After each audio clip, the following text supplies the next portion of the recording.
dowladda Imaaraadka Carabtu waxay ahayd sanadihii ugu dambeeyay halka laga soo galay wadamada Islaamka.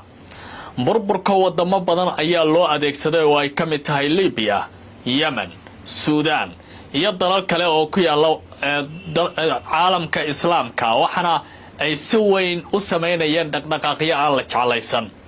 waxay abuurayeen kooxo caloosheed u shaqaystayaal ah oo mararka qaarna wadamadaasi siyaasiyiintooda ayay isku horkeenayeen. dagaaladaasi dad kumanaan kun ah ayaa ku geeriyooday. abaal fiican ma ergan ayaa la leeyahay Imaaraadku, laakiin hadda mar kale ayay tallaabo kale oo walaac iyo naxdin la qaadeen kadib markii magaalada Qaahira uu gaaray madaxweynaha dalka isutaga Imaaraadka Carabta isla markaana uu la kulmay dhigiisa wadankaasi General Abdulfatah al-Sisi.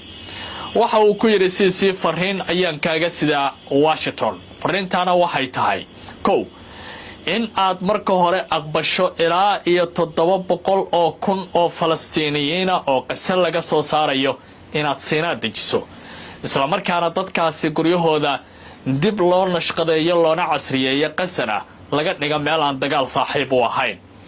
haddii aad taa diidaan macnaheedu waxa uu noqon doonaa waa midda labaad in dhaqaalihii iyo saaxiibtinimadii Mareykanka halkaasi aad ku kala dhaqaaqi doontaan. dowladda Qaahira afka ayaa joogda gabay. Abdulfatah al-Sisi wax fariina oo ilaa iyo hadda ka timid lama hayo.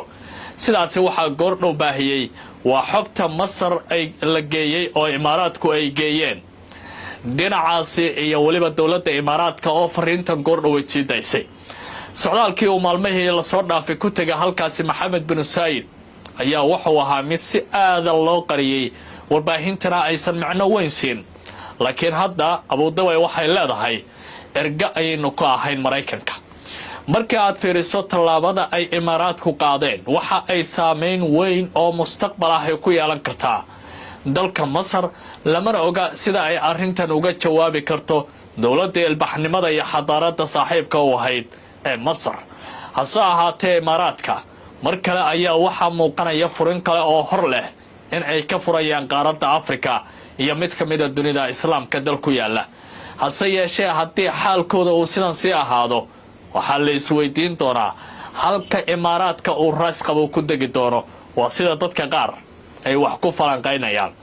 hadalkani waxa uu soo baxay iyadoo dhawaan baraha bulshada uu soo galay hogaamiyaha dalka Suudaan General Abdulfatah al-Burhan oo ku labisan dharka ciidamada militariga Suudaan oo si weyn u weeraraya Mohammed bin Said kuna tilmaamay shaydaanka dalalka Carabta.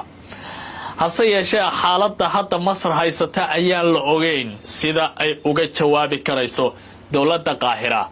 lama soo oga in ay leedahay Siinaa ayaan soo dejinaynaa shacabka Falastiiniyiinta ah ee dhulkooda laga soo barakicinayo.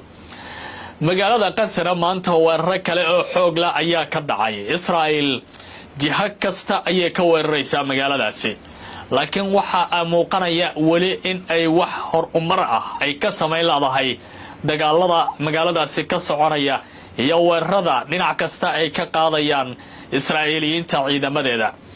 kooxda Saraayil Qudus ayaa gantaalo ku weerartay Israa'iil ilaa iyo 14 gantaal ayaa lagu soo warramay maanta halkaasi in lagu riday ama Israa'iil dhinaceeda loo jeeyay. barnaamijyada falanqaynta caskariga iyo dagaalka ee ka baxaya telefishinada Carabta Al Jazeera iyo Al Arabiya waxay leeyihiin Israa'iil sida ay wax u moodayso waa noqolayeen.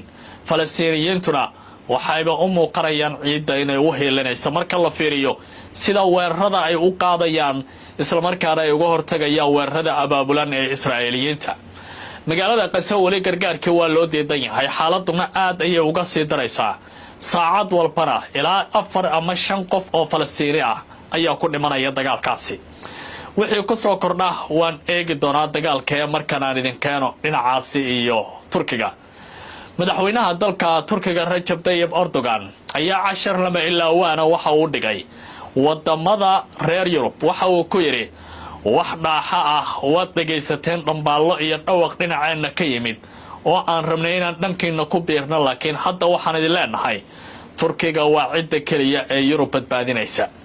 waxa uu yiri marka loo fiiriyo dhinaca dhaqaalaha, militariga, gaashaandhigga iyo waliba teknolojiyada iyo diblomaasiyadda wadamada Yurub hadda waxay u muuqataa inay ku baxsanayaan Turkiga inkastoo abaalkaad erkateen uu yahay mid aan macno badan lahayn haddana dawladda Ankara waxay diyaar u tahay buu yiri in Turkiga uu badbaadiyo wadamada Yurub oo hadal gobonnimo leh ay ku tilmaamayaan taxliilayaasha arrimaha diblomaasiyadda ka faalloonaya ee hadalka Erdogan tacliiqa ka bixinaya waxaase hadda u muuqataa Turkiga inuu hadalkan ku soo aadiyay xilli Trump iyo waliba wadamada Yurub ay u muuqanayaan inay kala dhaqaaqeen dawladaha Faransiiska iyo Jarmalkana ay leeyihiin too xogay sirdoonka Mareykanka ma la wadaagi karaa suuragal sama tahay ku tiirsanaanta gaashaanbuurta NATO ee Mareykanka garwadeenka uu yahay hadda Yurub inay si ilaalinayso wali Yurub xaaladeedu ma fadhiso waxaanay u muuqataa walaac hor leh mustaqbalka qaaradaasi cajuuska ah in uu hadda wajahayo cajuuska markaan ka hadlayo waa qaaradii duq ahayd sida warbaahinta carabta arrintan ay u falanqaynayaan